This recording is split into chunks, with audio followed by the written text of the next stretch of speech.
So I've been saying since the beginning of all this that we had the fishermen, and the fishermen have come out and said how bad Brexit has been going for them, and it's been going very, very bad. In fact, they are still in an absolute crisis. Indeed, there was some fantastic pictures recently taken of the massive, I think, the fish market up in Scotland. I think somewhere, I can't remember exactly where it was, but it was in Scotland. And normally it's this massive hall with, boxes of fish all out on the floor, stacked high. It's full of all these boxes. Even during the pandemic, you can see all these fish ready to go. And now you see literally a picture. I think it was taken I can't remember, like 2 or 3 weeks ago. I think it was now, and literally, I think it's 7 boxes, and that's all they need because that is it. That is domestic produce. Because as I have said before, we do not eat fish here in this country. The most popular fish product, shockingly of all, is fish fingers. And just think for a second how many restaurants specialise in fish in this country, in your area or even town or high street. There aren't that many. But if you go to Europe, there are tons of restaurants specialising in just fish. And again, even on restaurant menus here in the UK, there's very, very few fish dishes because, again, we do not eat fish. We are not a country of fish eaters. We just don't do it. So locking our fishermen out of the biggest market to sell their fish to, again, dumb idea. But coming back to the farmers, I said sooner or later the farmers would have their day. And we're starting to see this now. First of all, we've had not only the daffodil pickers, but we've now also got the fruit farmers and them basically saying, look, we haven't got the labour to be able to pick our fruit. We are going to be faced with problems where we are literally going to have rotting fruit still on the trees, still on the vines, because we do not have enough people to pick the fruit. Where we used to get our labour from originally, you've literally put a block on that. We can't get that labour anymore. And as a result, we are going to suffer. And this won't be the first time we hear from them, by the way, because we've got that. We've then probably going to have harvest time come the end of August, September time.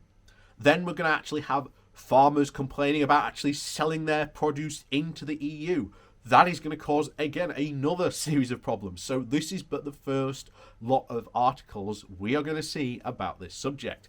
So, like I said, as always, please do remember to hit that like, share and subscribe button. And of course, down below, there is a link to my Patreon page, as well as a one-off donation link called Buy Me a Coffee, where you can, buy me a coffee. And also down below, there are the YouTube memberships open as well. And like I say, thank you to everyone who does help support the channel.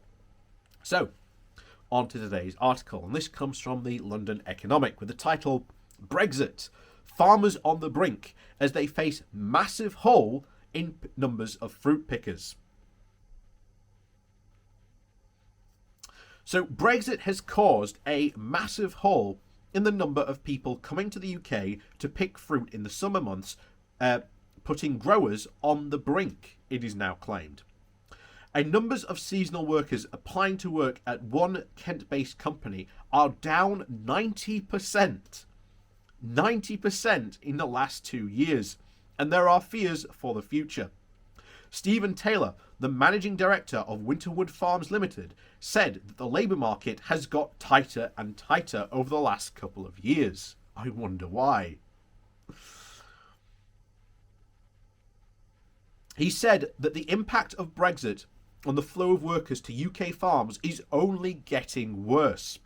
A spokesperson for the Department of Environment, Food and Rural Affairs, DEFRA, said the government will always back our farmers and growers to ensure that the producers across the UK have the support and the workforce they need. But, speaking to the PA news agency, Mr Taylor said that 95% of all fruit produce picked and packaged in this country is done by Eastern Europeans. And from the end of June, people who haven't got pre-settled status, at least, can't even work. And we're not talking about a few tens of thousands. We're talking hundreds of thousands of people less to work in the UK.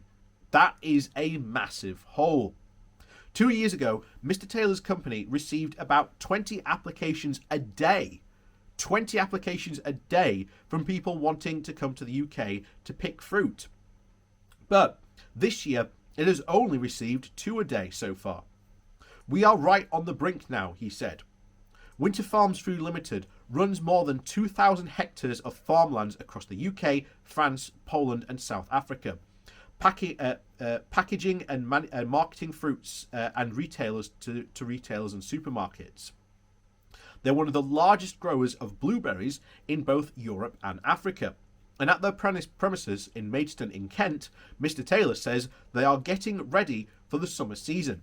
And Mr. Taylor's reference to UK's unemployment rate, which stood at 4.8% for over 16s in January to March. But he said this varies region by region, and issues arouse where British workers did not live in reach of our farms. If we want Brits to do the work, then they need to be mobile. He also criticised the policies of the debate on seasonal workers coming from the EU. We are taking back control, as Boris Johnson would say, but when we are taking back control, we are actually deliberately throttling our own business because we know the things that we haven't got control of is labour. The solution is for the government to actually recognise the fact that these people, they come here and then they go home. They don't have any resources, any recourse to public funds. Nick Marson, the chairman of the British summer fruits industry, said that some of the soft fruit industry faces decreasing numbers of seasonal workers from the EU and the impossibility of recruiting a significant portion of our large workforce from the UK residents. But, he added, despite Brexit and restrictions on freedom of movement from workers, the industry has generally been able to recruit a large number of enough of workforce for the current soft fruit season. In short, we are confident that strawberries won't be left in the field unpicked or any significant scale, although we can't rule out pockets of issues on a few farms, he said.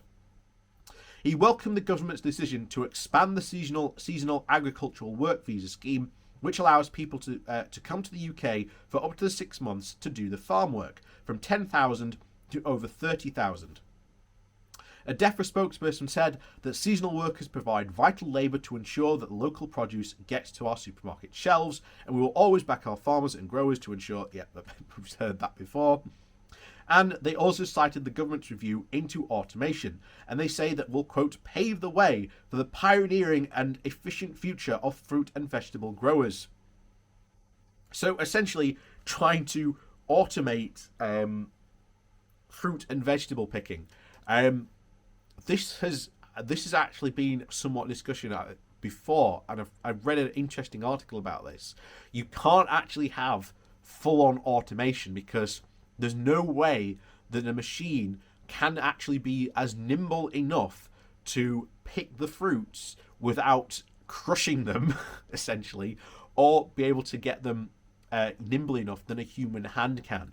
So this is one area where even if you go full in for like automation, you're still going to need significant numbers of actual manual physical labor to actually pick the fruits.